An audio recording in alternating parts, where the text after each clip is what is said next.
Good morning. I can see somebody's there. Good morning. How are you? Who are you? Just checking everything's okay.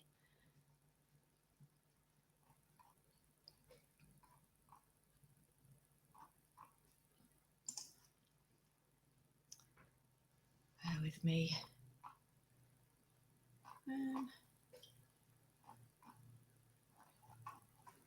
Oh, I'm in groups. That's my fault. Just checking in the right places because a couple of lives recently have gone in places they shouldn't have done.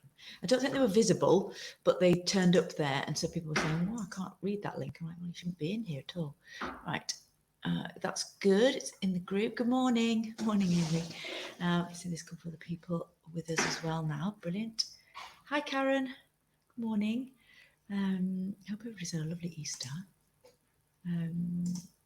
Not eating too much chocolate. Oh, mine's gone. All gone. Right, I'm just going to double check before I get cracking the old creative club, which was where the lives were going for some reason.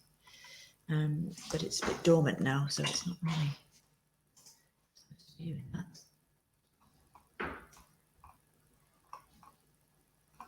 Yep, looks good. Good. Rightio. Somebody else is around. I think. Oh, there's a couple of other people around. Good morning, whoever's there. Welcome to the last demo session on finishing touches to our pieces. So bringing together all of the elements, putting it back together, making those final design decisions, which I'm still trying to make on mine, but that's okay. Figure it out as I go along, and yeah, just getting it all put together and looking fantastic at the end. So I'll be showing you where I'm up to with mine, and the thought process I'm going through, and just some of the things you need to sort of bear in mind, and some handy hints and tips with sort of cleaning and refinishing, all that sort of thing. So there's a little bit of noise next door. Hopefully that's okay. Let me just double check. I was trying to use this microphone. But just bear with me. I'm going to try and use this because everybody's back in today, almost like a Monday, aren't they? Where's the button? There it is. Let me know how this sounds, will you? Because I can have this a bit closer to me, and what they're doing next door might not get picked up as much. If it works. Oh, I'm in the camera, that's why. Microphone, can you hear me?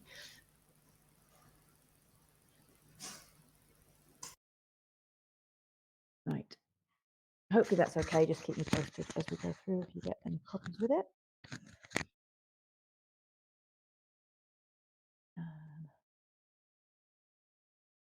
Right, trying to get back to the comments. Hi, Helen. Good morning. And hi, Shona. Good to see you all. Well, not see you all, but good to be back together anyway. So, before I get cracking,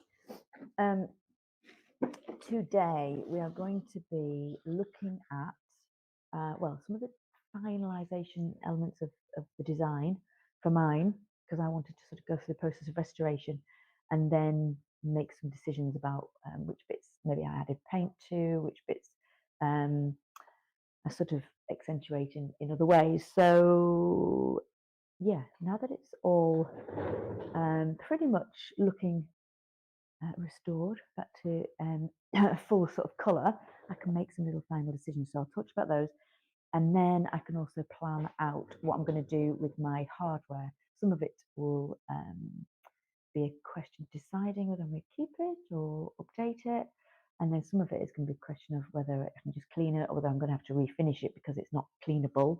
And then we'll have a little look at putting things back together. There's some other things that might crop up when you do that, replacing hardware as well. And then I think probably just looking at little bits and bobs like finishing off backs and things like that, because I mean there's quite a bit of it. This is personal choice really, and what you feel is appropriate, but I'll just show you what what I would normally do, and it depends on the piece, and it's changed over time as well. So I think more and more people are expecting things to be a lot more finished on the backs and underneath than they used to. So you kind of have to move a little bit with that and people's expectations. But let's start off at the beginning with the design finalizations. Do chip any questions as you go through. If you've got something you want to ask in terms of your piece or what I'm talking about. So my piece is now fully top coated. So we've got 2 coats of shellac, and I've got, I think, 1 coat of top coat on, at least most of it, but a couple more to do. So I'll be doing up to 3. So that's the polyurethane over the top. I have almost blended in the 2 colours on the top. I'm just going to go over with another slightly tinted across the top of both to unify them. And I've been using that same slightly tinted top coat. I've used it across my touch-ups here to try and blend them in a little more. I think there's just a little more to do because I'm pushing it forward to looking as finished as possible for this session. I think I'll do a little bit more across there, but it's looking much more unified. I've used the tinted top coat across some of these edges, which are sanded back, stained because it was quite pale wood, then shellac, and then added a little bit tinted top coat just to try and draw the shades together. But now that I've got to this point, I've now decided a bit more of what I'm going to do. I am going to paint my legs and the cross piece at the bottom there. You can see this piece here. So it's only been scuff sanded. It's quite an abrasive scuff sanded to like a 120 because there's quite a lot of dings in my legs. I'm going to be painting those, and I'll show you in a second. And I'm going to paint these little lines here rather than staining them. Where the wood is a bit bog standard, it's a bit plain and not very interesting. Rather than staining it in and it's still looking plain and interesting, next to this amazing grain here, I'm actually going to pick it out in a metallic. But I'm going to try and blend the metallic that goes with the shade of the wood, so it doesn't sort of provide a massive contrast. It will catch the light, but it will sort of blend in. But it's got its own, I don't know, got its own beauty next to the wood rather than just sort of looking a bit plain next to the wood. So these cross pieces here, which are just actually the top lip of the drawer, I'm going to paint those.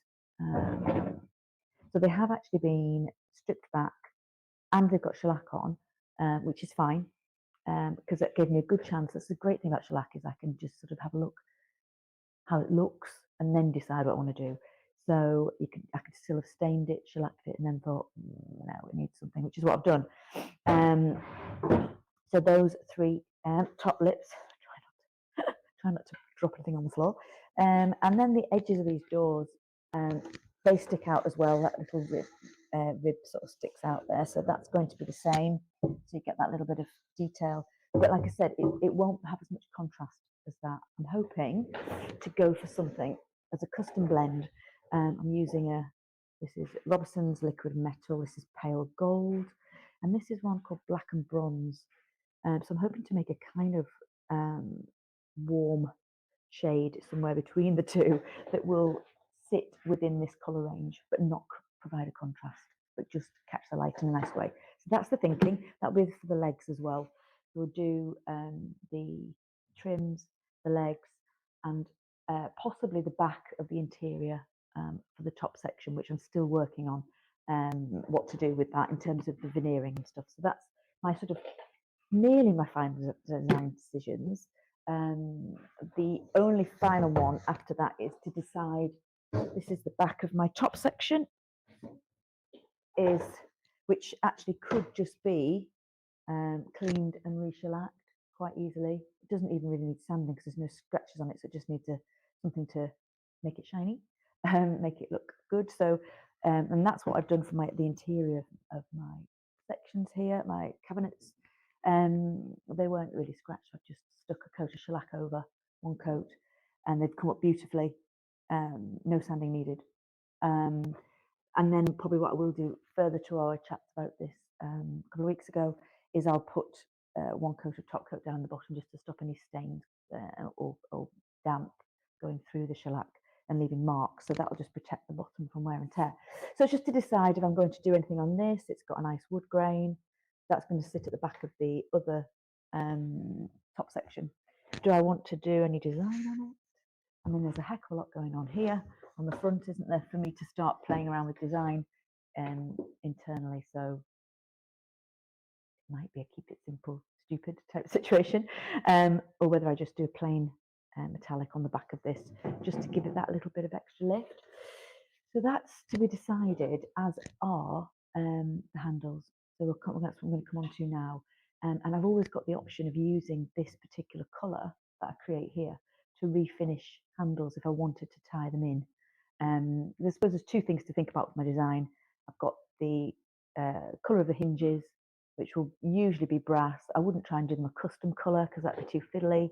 So do I want to do like a brass handle, or do I want to try and tone it in with that? So that's just something to think about. But I'm going to go through the options of what I can do. If you've got any thoughts about the handles I'm showing you, you can chip in and help me decide, because I'm sort of flip-flopping a bit. And actually just this morning I thought maybe I'll keep the originals. So that's really where I want to start off, is talking through the hardware I've got on my piece, and my sort of initial thoughts about it, so that it helps you out with yours and what you're looking at in your boxes, the stuff that you've taken off. So what I've got here, this is my two boxes. Let's bring this table around a little bit.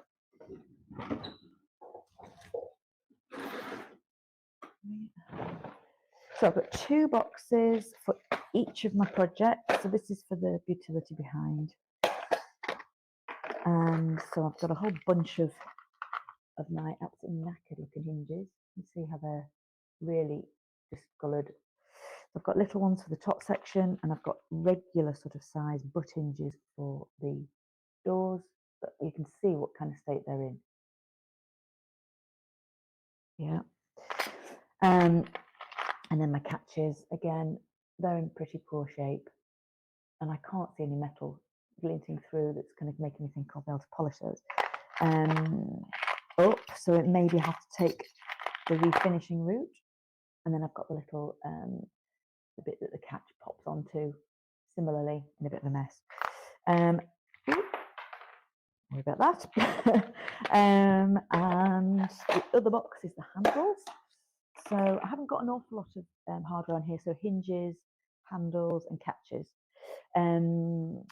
But this sort of hardware side of things also applies to, on your piece you might have stays, which you might call arms, but the stays which will hold a door that comes down or opens out.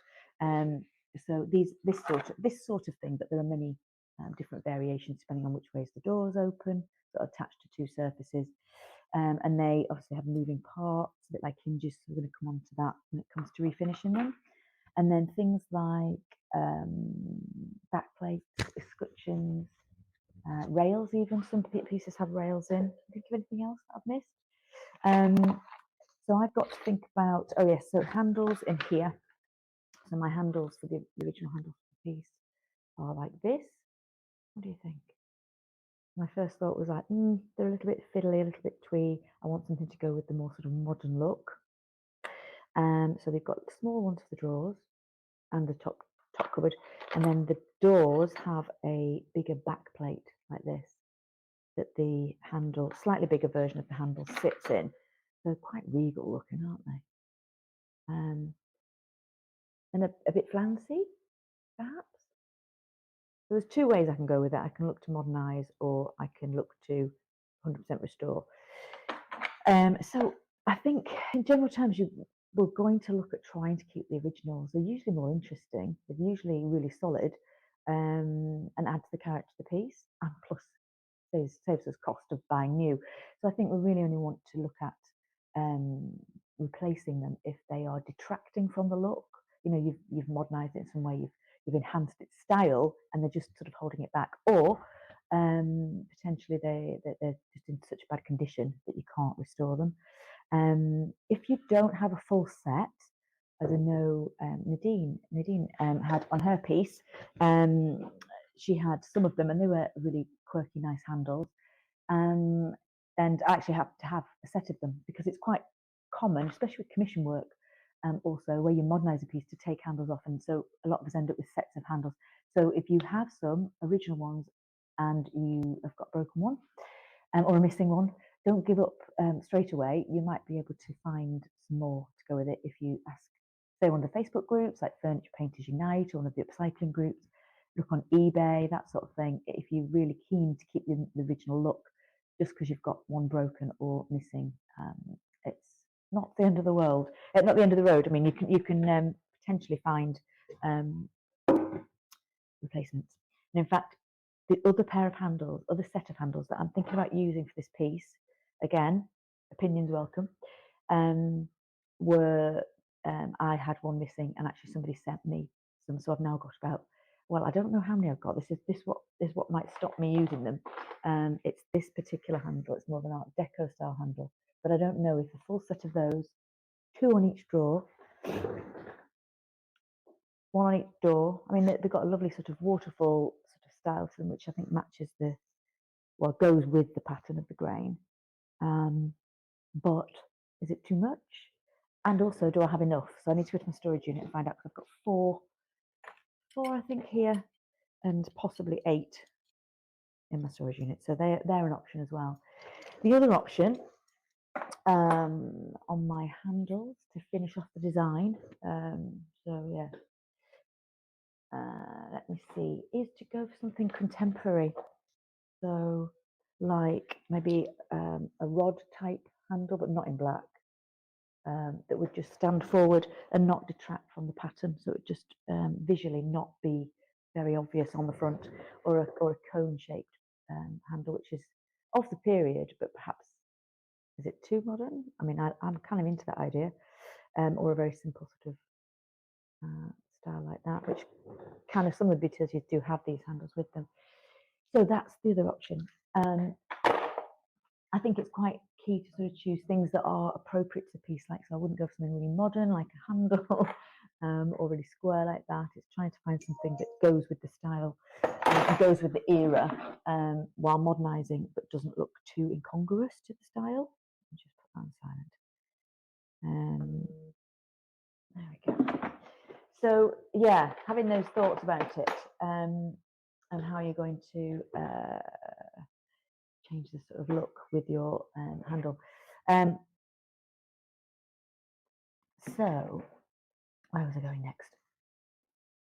Keeping or replacing. Well, I've got to make that decision. So I'm going to go through what I would do hypothetically if I was refinishing the handles, through cleaning, refinishing, and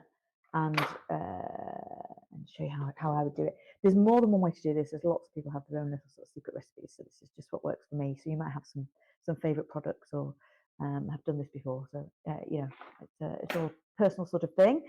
It's a bit like cleaning your house. Everybody's got the favourites. So cleaning products, it's a similar sort of thing to that. But there's a few things to sort of bear in mind really in terms of the. Oh, tell you what I haven't done. I'm just going to show you the other hardware before we set off, just for context, because we've got some different things going on here. So we've got rather better conditioned hinges, quite solid looking. Make me feel that perhaps I could clean those up. I feel like they've got varnish on them at some point. So they're in a lot better state. This piece is much later than the utility piece, so it's had less wear and tear. It's got banjo shelf supports, so those are in good condition as well. So those are like solid brass. It's got keys which have lost all of their shine, so they may need to be refinished just to make them go with everything else. If I'm going for the brass. Similarly, the escutcheons, which are the keyhole surrounds, the plates that go around the keyhole, they've lost colour as well. So sometimes it's quite hard to tell whether it's dirt, and if I clean it, it'll come up to the metal. You do get a little bit used to seeing what is worn off and what is still to be revealed underneath the dirt. But we can find that out through the process of cleaning by starting off quite gently, rather than sort of diving in too quickly. And what else have I got? Oh, and I've got locks, which should definitely have been varnished over at some point. So it might be a question of trying to see if I can chip that off, but it might be a case of just refinishing that so it looks a bit shinier. They're surface mounted on the back of the door rather than set in. So it might be worth making sure that looks a little bit nicer. It definitely looks like something varnished over the top of that. But in all, this is a much better sort of healthier looking set of fixtures. And the screws on these actually look in quite good condition. Because I said it's a more modern piece, so there is a potential that I might put these screws back in and keep these because they look in quite good nick. The older pieces really start to go all corroded and they're rusted, and they're generally maybe older, softer screws. I'd just get rid of them. But we'll come on to that. We will come on to that. So firstly, with my hardware, I'm going to be trying to figure out if I can clean it, because that's and then it will look beautiful. Clean it and polish it and put it straight back on. I must admit, most of the pieces I work on, maybe I go for really almost lost causes, because a lot of the hardware I have it doesn't polish up nicely. So it's a nice surprise when I get a set like that. I seem to see a lot of people polishing up their hardware, and they boil it up in a pan and polish it and it's done. Mine don't always seem to do that, so I've had to sort of perfect ways of refinishing, as in putting a new paint job on the hardware so it looks good again, or just replacing it. So yeah. But if they do polish up, then just count yourself lucky. Yeah, it doesn't happen all the time, unfortunately. So first up, what I'm going to do is have a little look at my handles, and then try and assess what they are. Now, they are very dirty. There could be metal under there, but I can see some grey metal. Can you? So first things first, what I can do is use a little magnet to check out. Now that's not sticking. Oh yes, no it is. Yes it is. Just that one's in. Yeah. Interesting. Okay, so those aren't sticking. So they could be brass under there, but it might be. I thought they were lead actually. I've just done something to my magnet. It was working a minute ago. Let me just grab another one. It's not sticking to anything.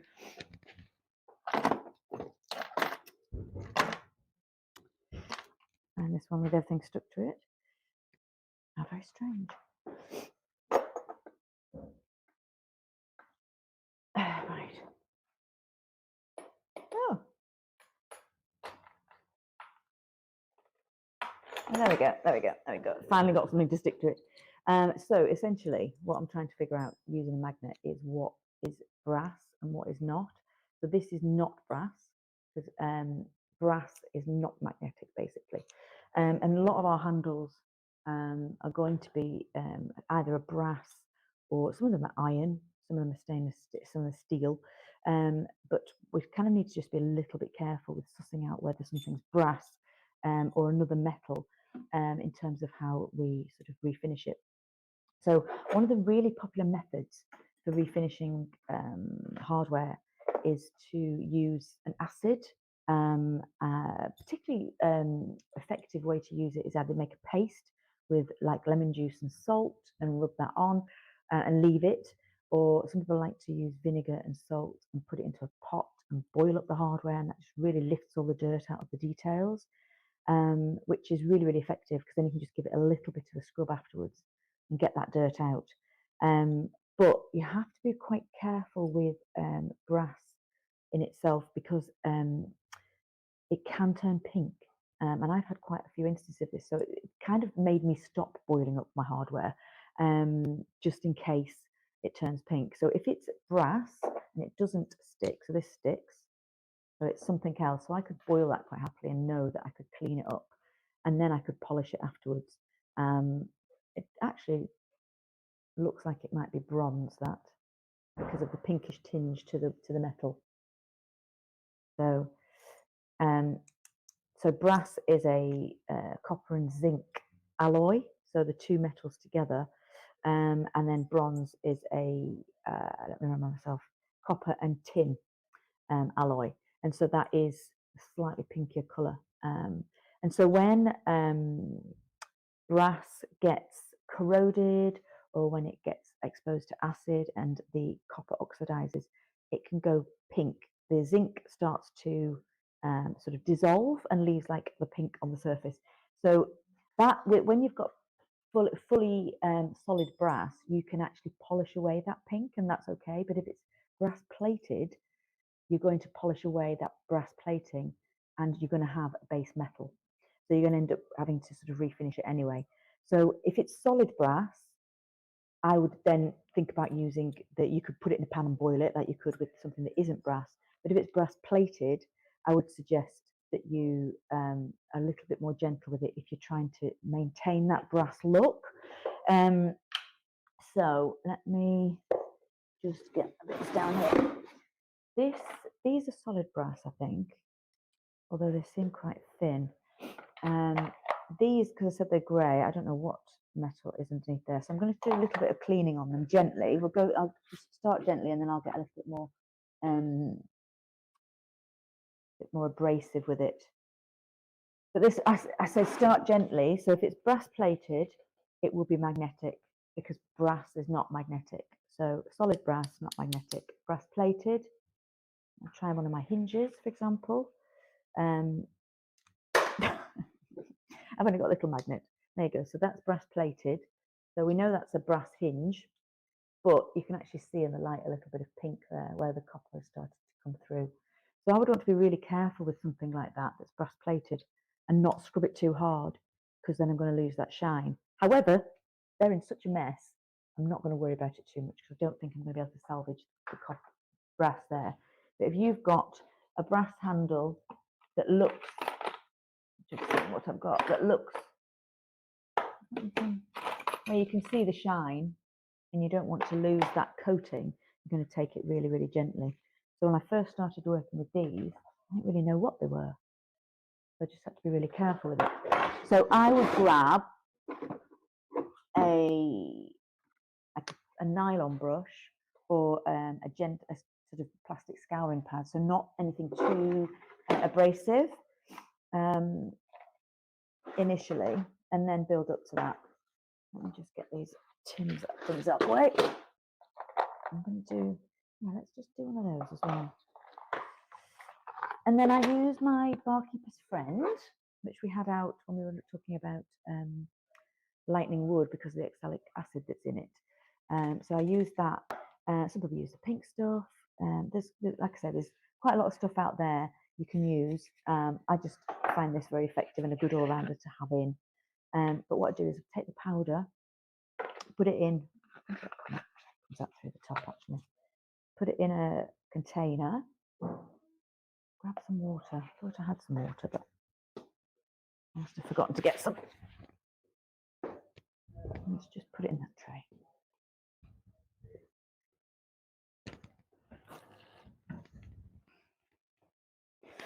Now I usually do this over the sink because then I've got some running water. I can sort of get rid of the paste and I can see what I'm getting. Difficult to do right here. It's probably one of the reasons why I don't boil my handles as much, even when they are like a solid like this. It is a little bit more hands-on and a bit more fiddly to refinish my hand, but I don't have anywhere to boil to boil a pan here in the studio, so it's just become my go-to method is to use a bit of this, make a bit of a paste. I usually just dab a wet brush into the powder effectively. Put a bit too much water in there. And then use that because it's got a little bit of an abrasive action, and obviously that I'm saying about that oxidizing, that sort of bleaching action can lift off the dirt. So I would just use that to clean, and then sort of look at it under the tap, and you'll start to see. I might just have to wipe that little off. You can start to see now. I'm going to get my cloth because you can start to see that metal there is starting to go through. You see down the middle one, which is interesting because that's obviously brass plated then. However, when I was doing one yesterday, where's the other two gone? Too many handles. It polished up beautifully. I've lost the fourth one. So what I think is I've got two different sets here. You know, I said that I don't know where the other one's gone. It was beautifully shiny. I think I've got two different sets. They are slightly different size. So let's try this one. It's a bit of a suck it and see, really. You know, it's like you don't know till you start trying. That's why I say start gently. Don't get the acid in there just yet. Maybe a little bit of Brasso is a good thing to start with, or something like this, which just lets you check it out before you start going in too strongly. See, this one's a bit different. Yeah, I think I've got two different sets here. I think there's a slight variance in manufacturing between the ones that I got, because that one's coming up much more shiny, you see. So my problem now is that I'm going to probably have to refinish them all because there's a difference in the finish pane. Let's have a little look at this one here. Now, if they are solid and you're finding that that isn't doing enough solid metal and you're not worried about going through the plate, that's not doing anything. Sort of spraying barkeeper's friend everywhere. That's why it's good to do it in the sink. See, that's not doing very much at all. Doing very much. So that's when I would move up a level and probably either use the little brass brush. I'd usually use the smaller versions of these, but I don't have any at the moment that aren't absolutely knackered. So I'm just using these. Make use of what you got. So that's starting to lift a bit more. You could use a fine wire wool. I just like this because, well, it's less wasteful because wire wool just gets used up quite quickly. Plus, it's harder on the hands. So let's just, and that's coming back. Let's just check the colour of it. And then what you would then do is sort of rinse it off, and you could try. Now that's interesting because what I've got now from going a little bit more abrasive is I can see metal, but I can also see some darker metal up there as well. So it may need a little spray across of refinishing or a little bit of gilding wax or something just to accentuate it. I'm not really a big wax fan, as I've said, because it's not something that's as hard wearing, but yeah, that's interesting. So then you could use something like Brasso to polish. I've also used this particular product on a few different things, which is a metal polish called Auto Sol, which is a little bit abrasive, but very, very, very fine particles because it's meant for like car bodies, hence the auto bit, and just sort of rub that in, which will sort of lift the dirt and give you a bit more of a polish on that. And then sort of buff it up, obviously, with a more specific cloth. But I don't think these are going to cut it. I think these are still going to look a bit manky, and actually be really, really fiddly.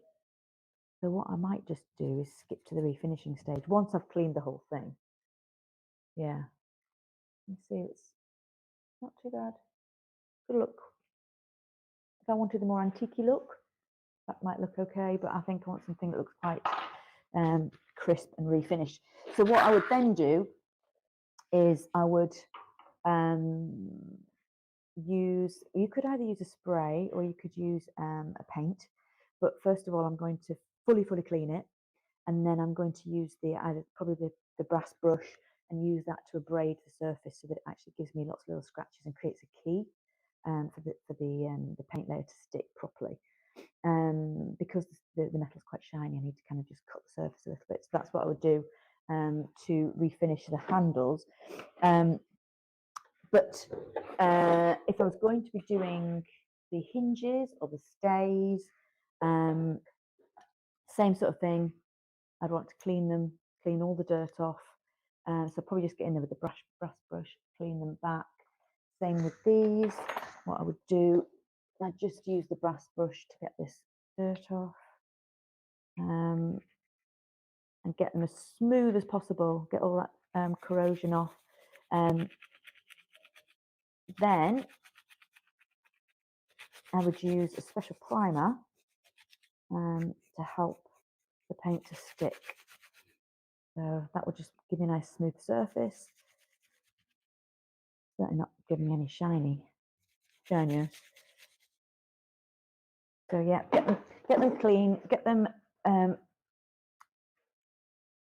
what's the word? Keyed by scuffing them up so that the surface is a little bit scratched. And then if it's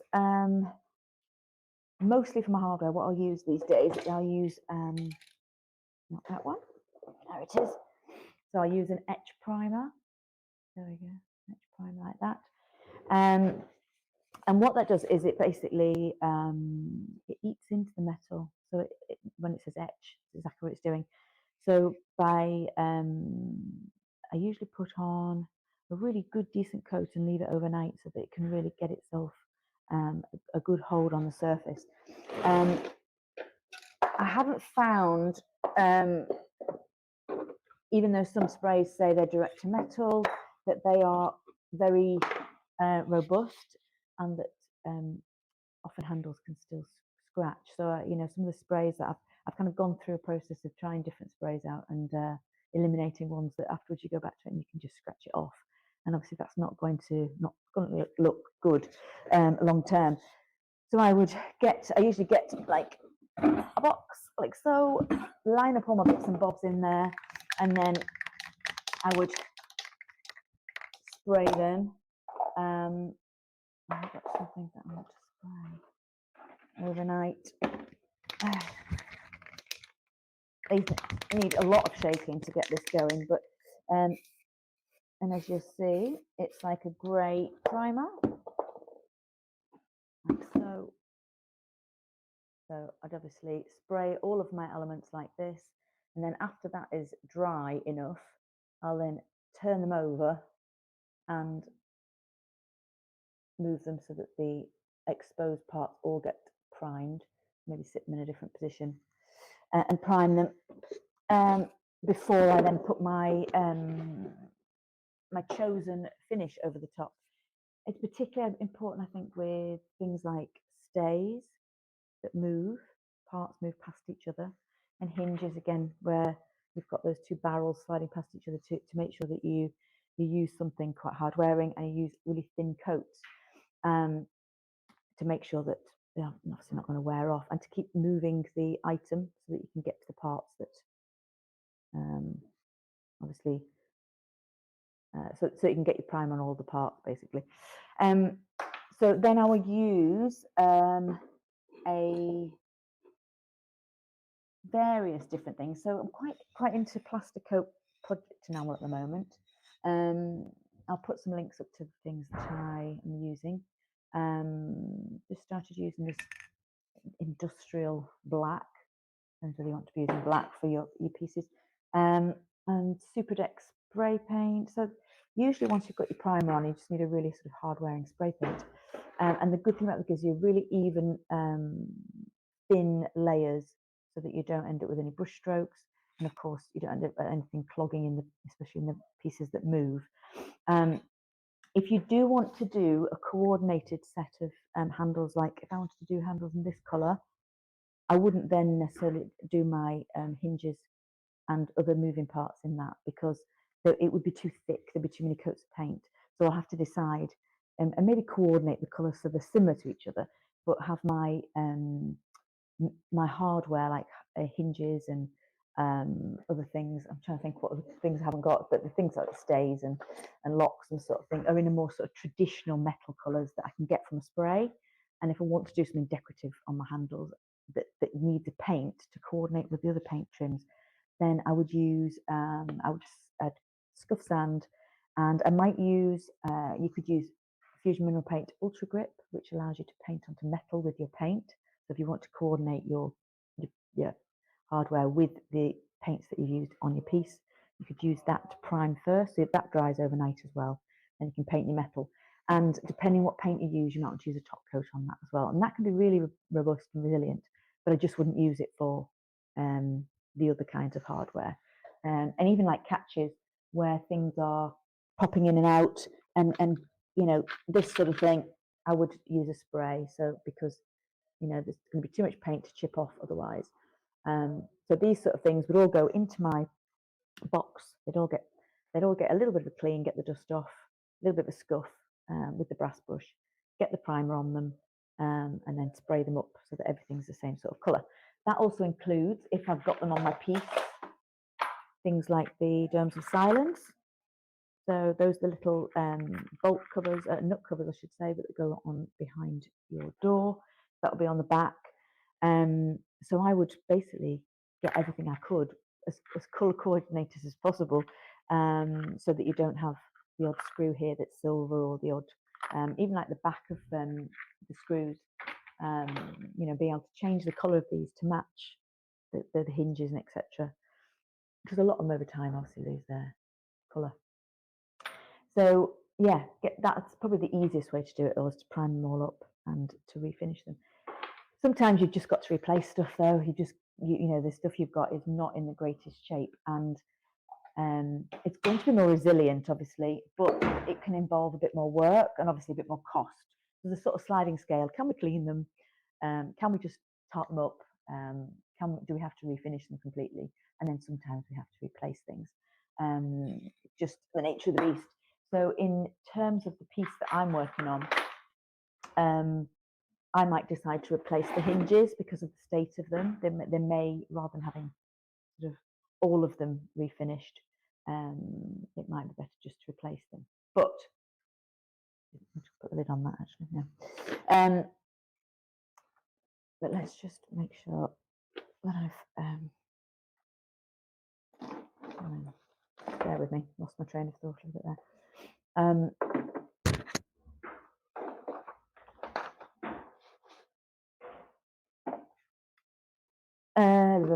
Oh yes. Before we move on to starting to put things back together, I'll just talk about replacing screws as well. So we've also got, so I've got to think about my hinges and my handles and whether I refinish or replace. But I also need to think about, on one of my pieces I've got really nice brass screws and I might put them back in, but 9 times out of 10 I replace my screws completely on pieces. So this is, I think, personal choice. I think if they were antique pieces of great value, I would make sure to carefully put the same screws back in, or replicate the screws by buying new ones.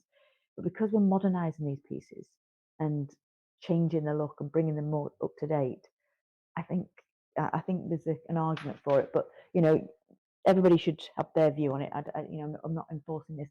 There's an element of ease of replacing the screws, because I prefer to replace the old ones. Where have they gone? They're all down here, which are flathead screws like this. You can see it's not in great shape. And some of the really old screws, sort of from pieces older than this. This is 1959, I think, but going back sort of 30s and 40s and beyond, you're going to find the screws probably when they come out, they're not in good enough shape to go back in, because the metal's softer and they were never meant to be sort of reused again and again and again. But they are a little bit more solid, and obviously the more recent ones haven't suffered as much. So you might decide they're in good shape and want to use them. That is totally your choice. But if I've got stuff like this, trying to put those in and out, and also trying not to damage anything while you're doing it, hoping that the head is still intact and you can get it back in. So I replace all of mine with a brass coloured Phillips style screw. So that might be controversial to some, because it's obviously not original, but it's progress. And also on a lot of my pieces, I might be putting the drawers on, taking them off again. If I'm doing design and then adding top coat, and I might be doing that quite a lot. So those also help you in terms of making adjustments. You find that your hinges aren't lining up properly and that sort of thing. So that's just my personal way of doing it. I use a particular brand called Spax. So they will come in sort of various sizes. And I just think they're much easier to get in and out. And if you're finding, as I say, you have to adjust things, you're taking the same screws in and out constantly and maybe going for a longer screw, maybe jiggle things around, it's so much quicker to be able to use those kind of screws than the other style. So worth thinking about. I'm going to get some screws out when we start putting things together and show you. Most of these are available in most of the DIY shops, this particular brand, and I just like them because at least they replicate that older look, and they look like brass. I think they're yellow oxide, something like that. Anyway, okay. So, in terms of mine, let's just start looking at the piece itself and putting things together. Get my paints out of the way. I have some quite bad looking hinges, haven't I? So I have got, where are they? I'm going to put the doors back on and just talk a little bit about some of the things that I've picked up along the way. That this part, when you sort of think, oh, I've sorted out my handles, I've sorted out my final design bits, and I'm now ready to put it all back together, and I've done all the hard work, and then you find you spend 6 hours trying to get the doors back on. It can slightly do your head in. But there's some stuff that I learned along the way that might help a little bit. Can be a little bit fiddly getting everything back together. It's just sometimes the nature of the beast, especially if you've got a drinks cabinet to do. So but, walk away if it's frustrating you. So yes, I decided that these were in a really quite a bad state, and I think they're going to need quite a lot of smoothing to even get them back to a flat metal to do the spray over the top, because you'll be able to see it. There's only so much that paint can hide. So I am thinking that I'll replace these. I happen to have some just some brass hinges, replaced them in the past, because it ultimately, something that isn't painted is going to be more resilient at the end of the day. We can do our best with these things, can't we? Same as painting furniture, but not. So the good thing about these ones is that they are actually like for like, size. But because these are vintage and these are not, you'll also see there's a difference in the type of construction. So this one's a bit thicker than the more modern one, the contemporary one, over the vintage one. There's just something to bear in mind, that when you come to fit them, about the actual way that they might change the profile of the door. So I am going to fit them, I'm going to try them, and I'm going to look. Sometimes you might get like a bigger gap, and you might find they don't lie as flat. So it's just something to be aware of, even when I've matched up the size perfectly. I think these will be okay, but I'm going to put them on and I'll see. I'm going to take them off because I already have them. I do know from experience, though, that some vintage hinges are quite hard to find. So for those with the utilities, this is one for you. So this is my top door, which would be in the middle of this top section. And I thought from experience that I've been here before with these doors, and I had a piece with a door either side, and I couldn't find replacements for these are the ones for love nor money that matched. So that just goes down there, and they are cut in. So I would suggest, this is what I might do with mine. I might replace the ones that I can easily replace. I might refinish those ones to match with my gold spray, rather than going through the heartache of trying to find them. So this is all I would say to you, is if you're looking to replace, because yours are, and some of these might actually be twisted, they might have the pin, hanging out the bottom and being bent. And if you can't put them back and bend them back with some pliers to make them look okay, you're going to have to replace them. These look pretty okay and might benefit from just being sprayed. So if you're going to try and replace them, just measure them really carefully. It's even better if you can go somewhere in real life, because I've got a box full of hinges from when I tried to replace these, buying them online. And there's just so many variations of what you think is the same hinge, but they're actually maybe not as deep, not as long as just little things like that.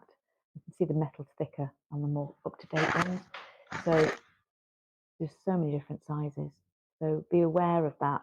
The depth of that there is going to affect how, it doesn't actually fit in there, but how far it sticks out here, which could make the door go proud. So when it comes to ones that we can't find easy replacements for, that might be a way to think, I'm going to have to refinish those.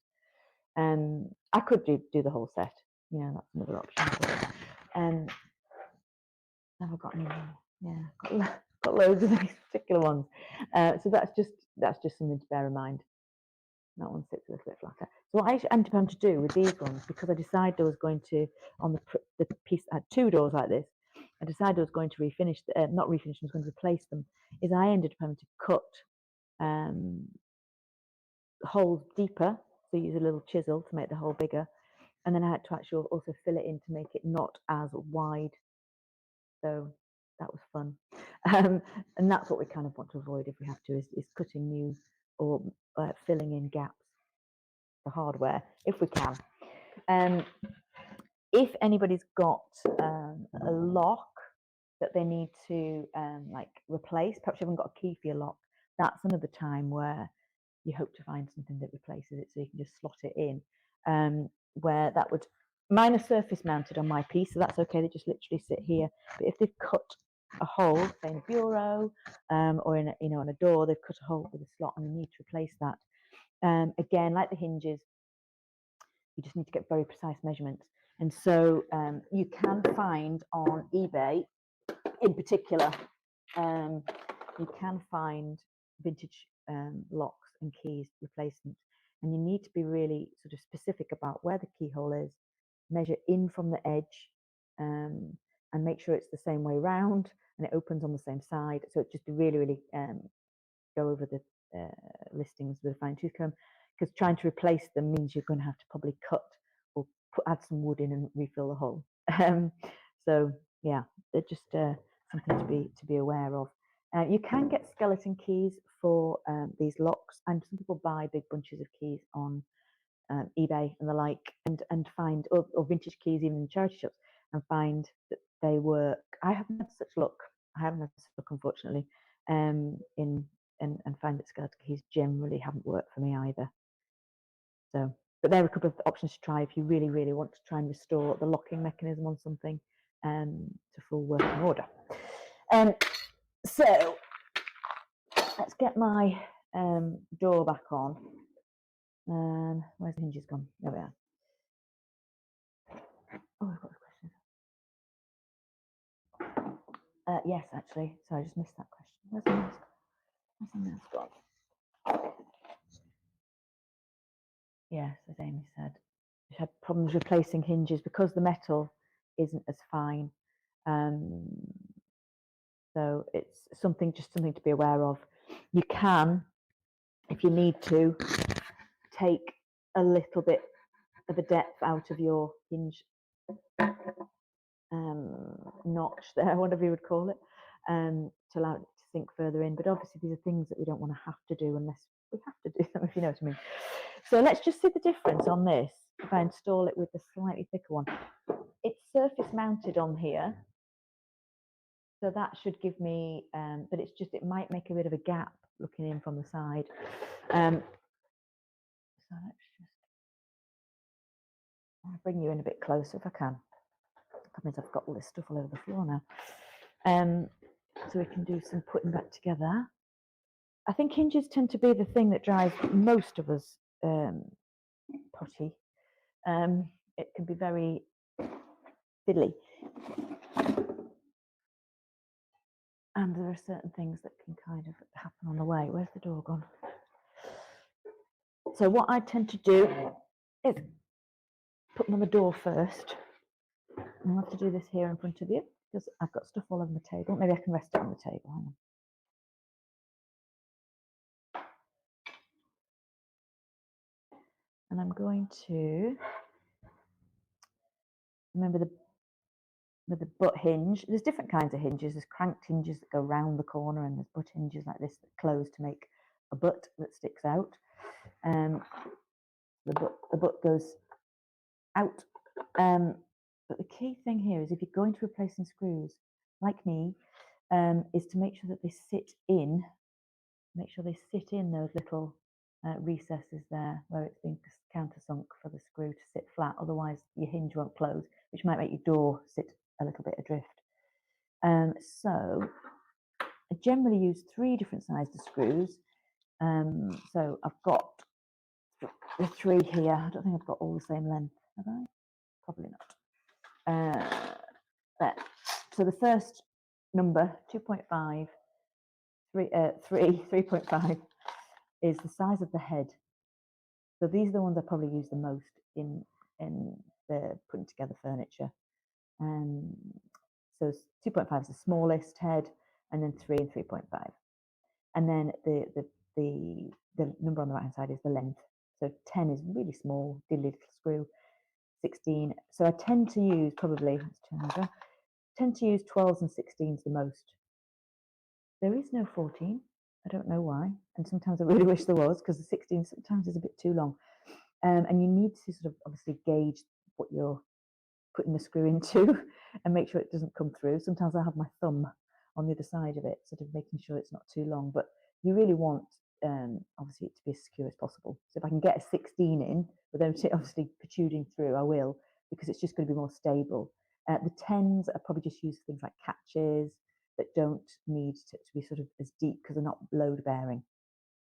So those are the sort of main sizes that I use, but obviously there are other sizes for other things. So I think I need on this, if you just look at the difference, so this is, where's the 2.5? This is the 2.5 sitting in the screw.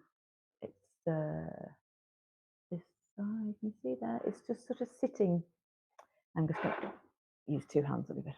It's sitting in the recess, but a little bit too far in, which is obviously not going to give it as much control.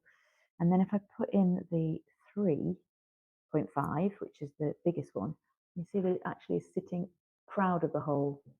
So if you've got 2 like that next to each other, it might stop the hinge from closing properly. So what I want is, she says, what I want is, and where the heck has it gone? There. Is that it? I don't think that's it. Bear with me. I've got so much stuff that it's a bit mental, really. I want a 3 is what I want. There we go. That's the problem with being an upcycler, though. It's just you get all these pieces left over, and you don't want to chuck anything away because you just never know. So it's a lot of stuff. Right. So I think that's the right one anyway. So it's sitting more flush in the hole anyway. So I'm going to have a look at this, and I can see that the depth here, it might actually be too deep for the 16. So I sort of tend to offer it up and look at the depth of things. I'm like, I don't really want the tip of that. But like I said, I might put my finger there, and if you can feel the tip of that just poking through, and then you screw it back the other way, the fibres will close over the top. So it sort of gives you that little bit of insurance policy. So I personally think that's going to be too, it might just be okay. But I can actually go back to the originals, can't I, and just check as well. Different when you're fitting them for the first time. So, yeah, they are a little bit shorter, the originals, so I'm just going to put a 12 in for now. 3.5 at 12. Right. So first off, I put them into the door. And then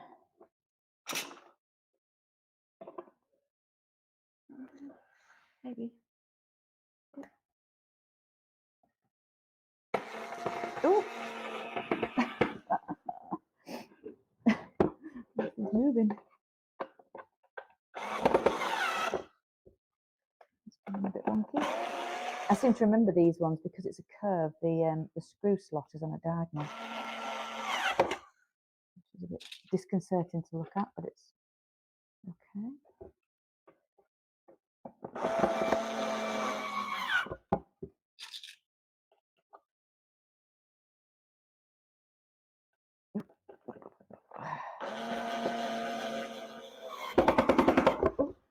If you've got a hinge that goes on the side of your door, you could definitely get rid of the longer screw, and that's going to give you more stability. So this, I'm worried about these going through the curve at the front, so that's why I've done it like that with a slightly shorter screw.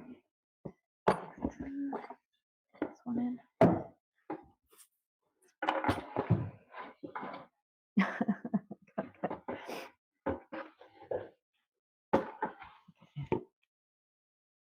Brilliant. Hinge is gone.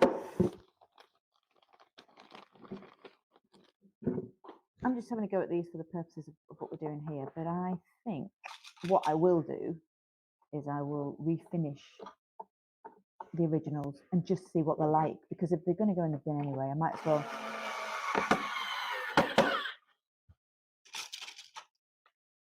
Unless the trying to get them smooth takes too long, and then I won't.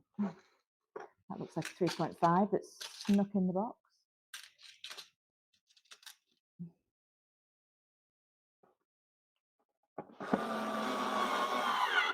And the screwdriver's running out of juice.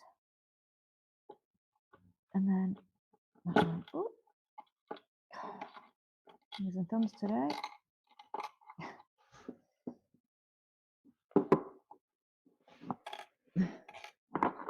Slightly different holes, but the other good thing I like about these stack screws is they're self-tapping. So that actually means if you just push down on that point, it will just drill itself in, which is, I find, quite handy because it saves you to do pilot holes for things. So if your holes aren't quite in the right place, it doesn't matter really, because you can just create new ones. It's more about getting the size of the thing right. Occasionally you might have to fill in the previous holes if it's too close. But so then what I would do is offer up, let's hope I haven't done the wrong door. I want to do this door here. I would offer up the door to the piece, and then you can use sort of your knee or your foot, or if you've got somebody handy around, just to hold it in place. Let's just come back a bit.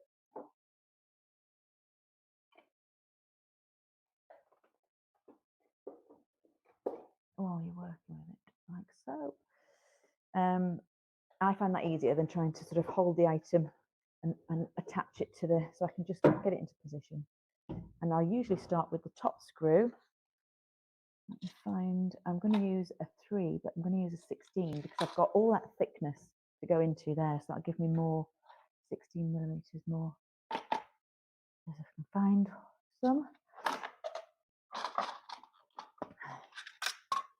The box that says it's 3/16 isn't actually, it's just a load of random screws.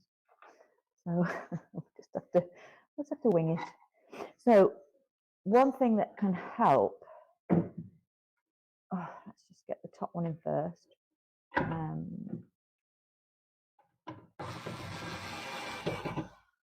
Might even need a longer one than that one. Let's just, and I'll just pop another one in further down, and then it will take the weight while I'm then faffing around a bit. I'm just trying to find another screw.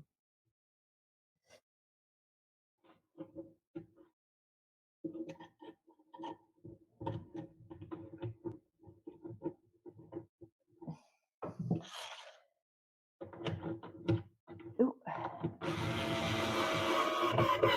So that's why, for me, using Phillips screws and obviously electric screwdriver as well makes that a lot quicker and easier than struggling with a hand screwdriver and flatheads as well.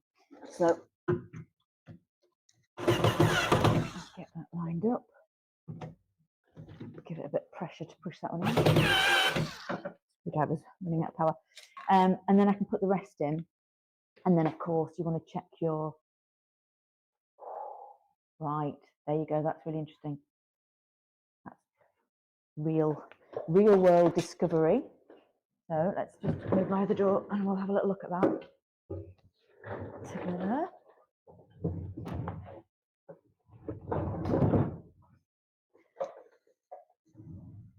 Yeah, so if I want to use those, I'm going to have to make my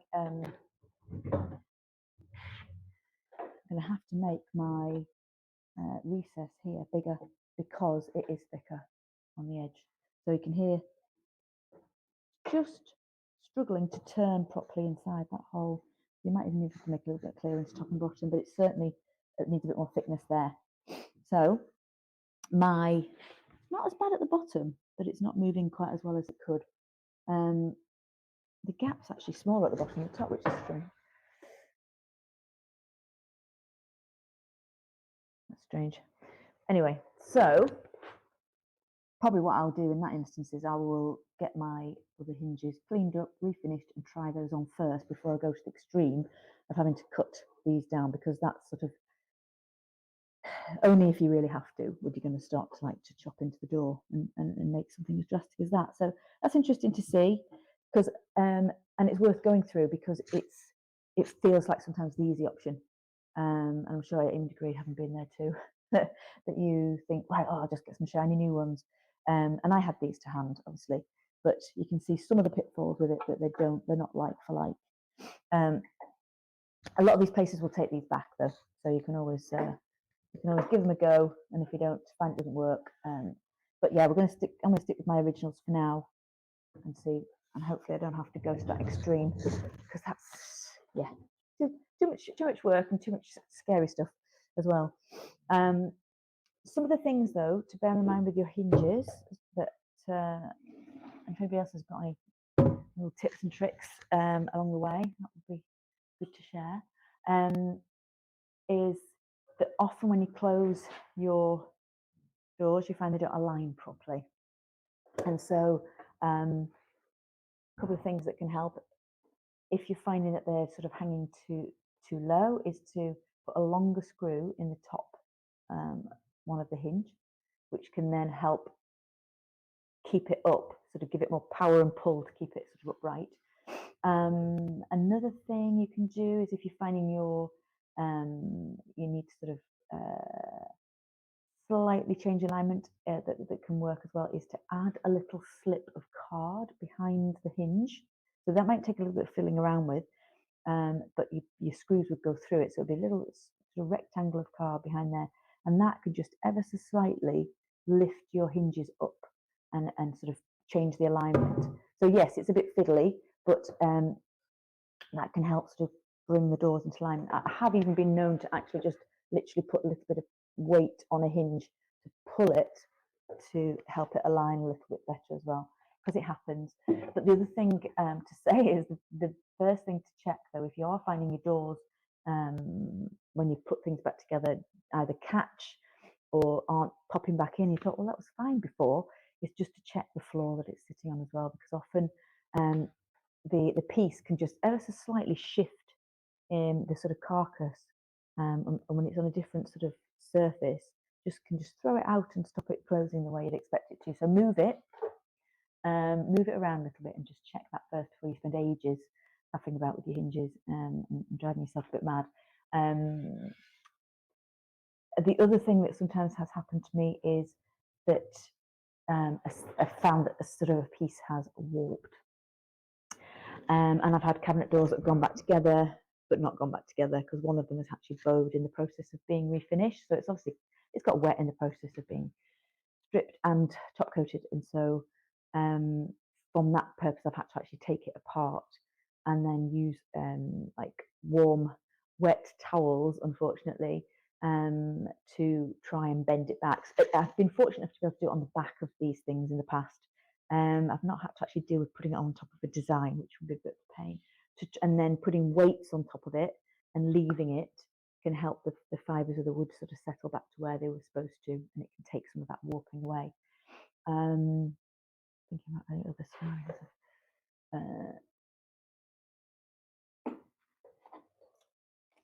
There's another one as well.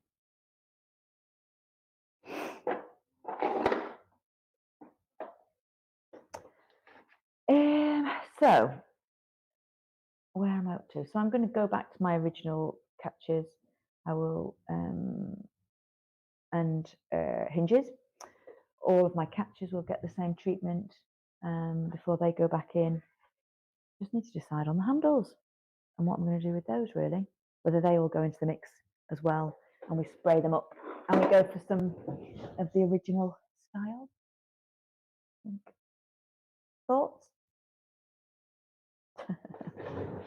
It's the decision-making process that gets me. Too many options, too many options. And then I guess the last thing for me, still got interiors of my drawers to do with shellac, and then it's just really about the back of the piece. I'll be able to get it all the way around. Mine's in pretty good nick. I have to confess it's not clean, and it's not.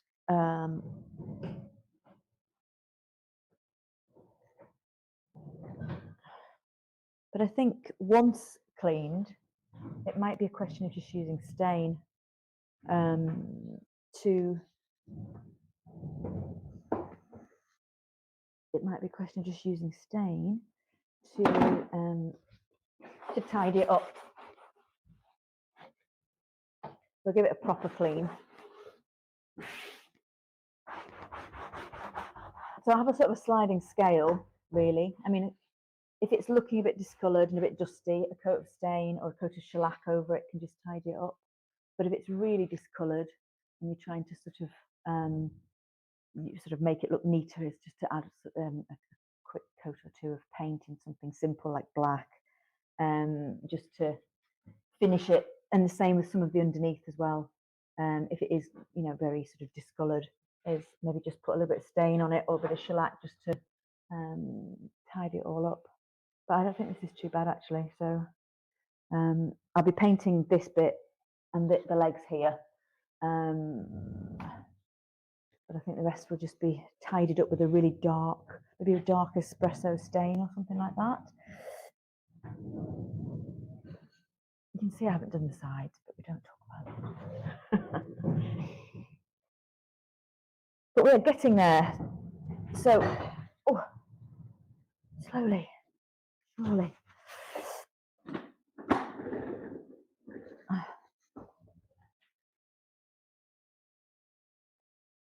So, have you got any questions about the thoughts about your pieces and stuff that you might be unsure about? Any suggestions on my handles? What I'm going to do is I'm going to progress it this week, and I'll share some more as I go along, because it's obviously time to make some real decisions on those elements now, isn't it? Really. Let's just bring that.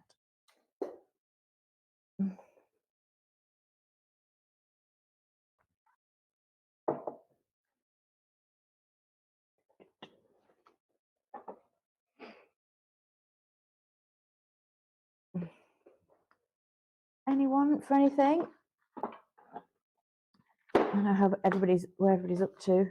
If you started thinking about your handles and what you're going to do with your hardware, if it's in a good shape or if it's potentially, sorry about the spiraling, but it's the best way to get the wire from behind. How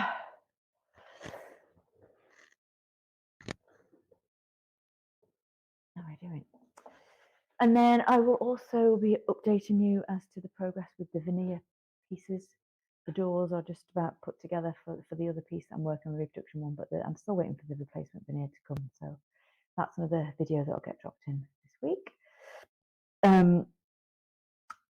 I'm also got to finish off the notes on finishes. So there'll be notes on this to go in, but there's also notes on the finishes, just on the different types of finishes that I was working through before Easter. So that's got to go in as well. So all of that will hopefully appear over the next week or so. We've got a session on Thursday for any questions. Anybody who's got any questions about their own pieces, wants to share an update with us, that would be fabulous, so we can see what you're up to. If you need any help deciding what to do with yours, like I do, then that will be great to get some pictures or a little video walkthrough if you want to. But that's kind of the end of the sort of teaching parts. But what I'm planning to do is put a session in a couple of weeks' time, I think, probably sort of get back together and so I can show you the sort of finished piece. And we've got sort of a bit of a flag in the sand to aim for, so we don't just all disappear. Which I'll sort out a best time for as and when. So if you've got any questions, just let me know before we wrap up.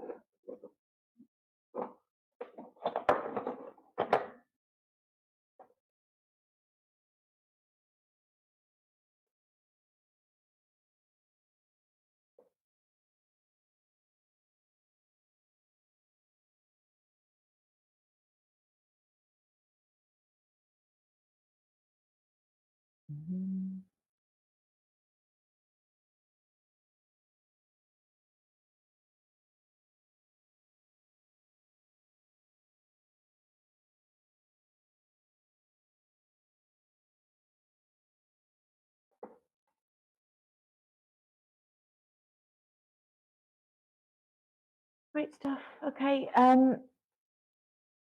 Look forward to getting some updates, even though it's just a quick pick of where you're up to, or what you're looking at, deciding on next, even though you don't want to sort of show us where you're up to.